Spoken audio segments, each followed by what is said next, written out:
Capítulo 14. Instrucciones finales.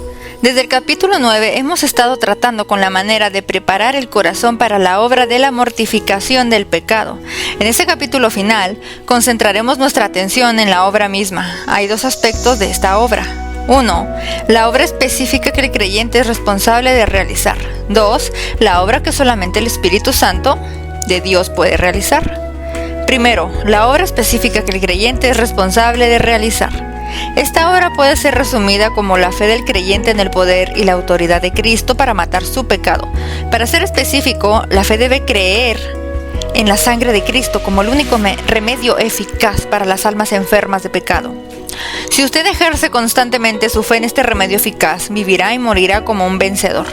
Pero aún más que esto, por la providencia de Dios, usted vivirá para ver sus deseos pecaminosos muertos, vencidos a sus pies. 1. Algunas instrucciones para el ejercicio de esta fe. A. Una fe que confía en Cristo proveerá todo lo necesario para mortificar sus deseos pecaminosos. Enfoque su fe sobre esta verdad maravillosa y medite sobre ella continuamente. Por una parte, es cierto que en su propia fortaleza usted nunca conquistará estos poderosos deseos pecaminosos. Pudiera ser que usted ya ha tratado y fallado tan frecuentemente y se haya tan cansado de la batalla que esté listo para darse por vencido. Sin embargo, debería enfocar su fe hacia aquel que tiene el poder de capacitarle para triunfar en su fortaleza. Usted puede participar de la afirmación confiada del apóstol Pablo: todo lo puedo en Cristo que me fortalece. Filipenses 4:13. No importa cuán poderosos e ingobernables sean sus deseos pecaminosos, enfoque su mente sobre la plenitud de gracia en Cristo. Ponga su mente sobre los tesoros de fortaleza, fuerza y ayuda que están en Cristo para su socorro. Vea Juan 1:16 y Colosenses 1:19. Permita que tales pensamientos llenen continuamente su mente. Piense en Jesús como aquel que ha sido exaltado como príncipe y salvador para dar arrepentimiento a Israel. Hechos 5:31. El arrepentimiento que Él da incluye la gracia de la mortificación, es decir, incluye el poder para sujetar sus deseos pecaminosos y mortificarlos. Otra vez, piense en la gracia que Cristo da a los creyentes que permanecen en Él. Juan 15 del 1 al 5.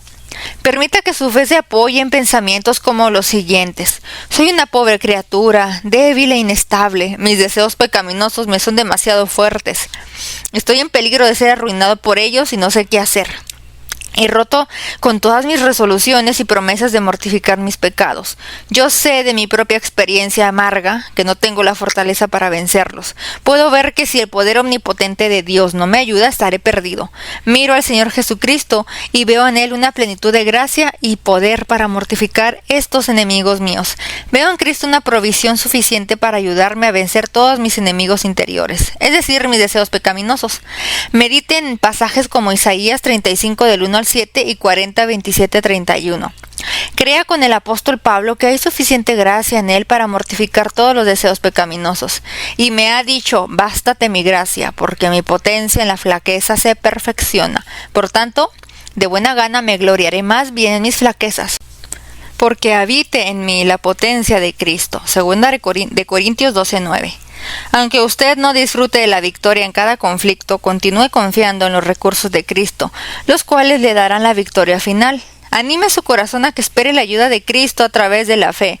Esta instrucción nos lleva a una etapa más avanzada que la primera. Nos conduce del simple creer que Cristo puede ayudarnos a creer que nos ayudará. La fe sigue esperando por una liberación real. La fe espera que el Señor vendrá y ayudará. Aunque parezca que la liberación o la ayuda tarde en llegar, la fe continuará esperando por ella. 2. Algunos pensamientos para promover una fe expectante en su corazón. A. Piense mucho acerca de Cristo como su sumo sacerdote celestial. Piense acerca de su naturaleza tierna, misericordiosa y bondadosa. Asegúrese de que Él se compadezca de usted en su angustia. Recuerde que su sumo sacerdote tiene la ternura de una madre hacia su hijo recién nacido. Vea Isaías 66:13. Recuerde el gran propósito de Jesús en participar de nuestra naturaleza humana, por lo cual debía ser en todo semejante a Él, a los hermanos, para venir a ser misericordioso y fiel sacerdote en lo que es para con Dios, para expiar los pecados del pueblo. porque en cuanto Él mismo padeció siendo tentado, es poderoso para socorrer a los que son tentados. Hebreos 2, del 17 al 18. Eche mano de la promesa maravillosa de Hebreos 4 del 15 al 16, porque no tenemos un sacerdote que no pueda compadecer de nuestras flaquezas, mas tentado en todo según nuestra semejanza, pero sin pecado. Lleguémonos pues confiadamente al trono de la gracia para alcanzar misericordia y hallar gracia para el oportuno socorro.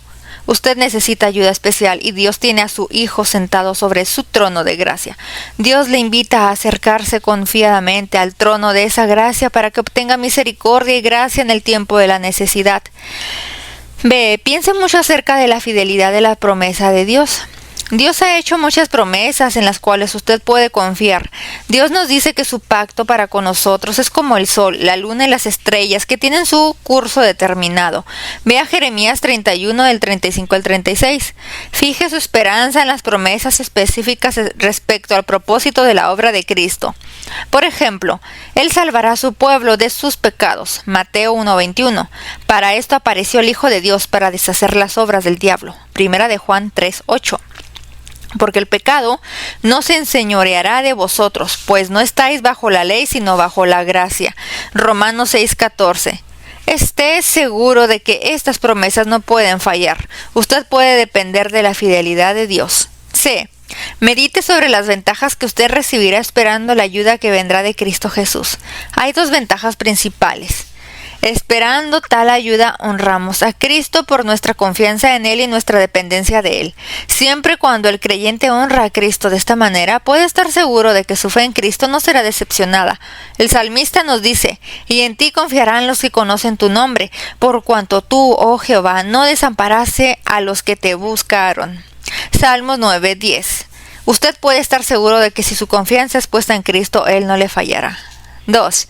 ¿Realmente esperemos que esta ayuda vendrá de Cristo? Entonces acudiremos a todos los medios que traerán esta ayuda. Si usted fuera un mendigo y creyera que cierto hombre le pudiera ayudar, entonces usted haría todo lo posible para llamar la atención de este hombre hacia su necesidad.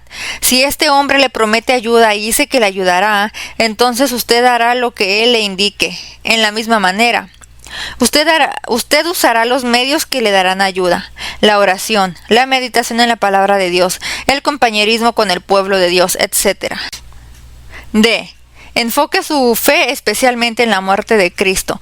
La razón principal para mortificar sus pecados es la muerte de Cristo. El gran propósito de la muerte de Cristo fue para destruir las obras del diablo, que se dio a sí mismo por nosotros para redimirnos de toda iniquidad y limpiar para sí un pueblo propio, celoso de buenas obras. Tito 2:14. Él murió para librarnos del poder dominante de nuestros pecados y purificarnos de todas las concupiscencias que nos envilecían. Enfoque su fe en Cristo, tal como Él es exhibido en el Evangelio, como muriendo crucificado por nosotros. Mire hacia Él mientras que Él ora, sangra y muere bajo la culpa de sus pecados. Por medio de la fe traiga a este Salvador crucificado a vivir en su corazón. Efesios 3:17. Por la fe, aplique su sangre a todos sus deseos pecaminosos y haga esto cotidianamente. Segundo, la obra que solamente el Espíritu de Dios puede realizar. La obra de mortificar el pecado es posible y puede ser realizada solamente en el poder del Espíritu Santo. A menos que el Espíritu Santo nos fortalezca, trabajaremos en vano. Ahora, consideremos lo que el Espíritu Santo hace para que nuestra obra de la mortificación tenga éxito. 1. Solamente el Espíritu puede convencerle clara y completamente de la maldad, la culpa y el peligro de sus deseos pecaminosos. Hasta que esta obra sea realizada, usted no podrá hacer ningún avance en la mortificación de sus pecados. Esta es la primera cosa que el Espíritu hace. Él convence el alma de toda la maldad, la culpa y el peligro de cada deseo pecaminoso. El Espíritu Santo obra hasta que el corazón confiese su maldad y anhela la liberación. A menos que el Espíritu haga esta gran obra, ninguna de sus obras subsecuentes puede ser realizada. 2. Solamente el Espíritu es capaz de revelarle la plenitud de Cristo para suplir su necesidad. Hasta que el Espíritu haga esto, usted no tendrá nada para impedir que su corazón busque un remedio falso para tratar con su pecado, o para impedir que usted sea conducido a la angustia y la desesperación. Vea 2 Corintios 2 del 7 al 8. 3. Solamente el Espíritu es capaz de asegurarle que Cristo vendrá para ayudarle, y solamente el Espíritu le capacitará para esperar pacientemente en fe hasta que Él lo haga. 4. Es por el Espíritu que somos bautizados en la muerte de Cristo, es decir, unidos con Cristo en su muerte.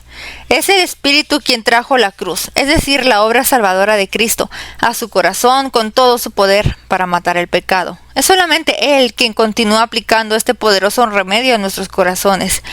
5. El Espíritu es el iniciador y consumador de nuestra santificación. Es el Espíritu Santo quien da nuevos suministros e influencias de gracia para santificarnos y debilitar el poder de nuestros deseos pecaminosos. 6. Es el Espíritu quien continuamente le apoya mientras que usted busca la ayuda de Dios para vencer sus deseos pecaminosos. Él es el Espíritu de suplicación, prometido a todos aquellos que miran a aquel que traspasaron.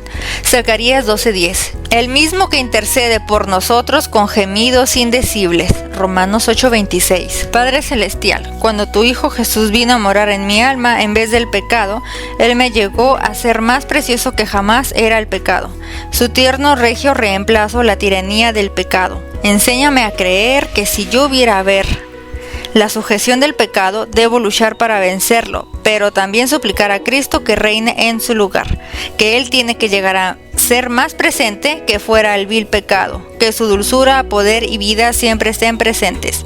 Así debo buscar la gracia de Él contra el pecado, sin reclamarla independiente de Él. Cuando temo los males por venir, consuélame por enseñarme que en mí mismo soy muerto, pobre, miserable pecador, pero en Cristo soy reconciliado y estoy vivo, que en mí mismo encuentro la insuficiencia e inquietud, pero en Cristo hay completa satisfacción y paz. Que en mí mismo soy débil e inútil para hacer el bien, pero en Cristo todo lo puedo. Aunque ahora tenga yo sus virtudes en parte, las tendré completamente en breve cuando esté contigo en el estado de completa reconciliación, y tenga en ti la completa suficiencia y el perfecto amor con todo pecado abolido. Oh Padre, que venga pronto aquel día. Oración del puritano Richard Baxter.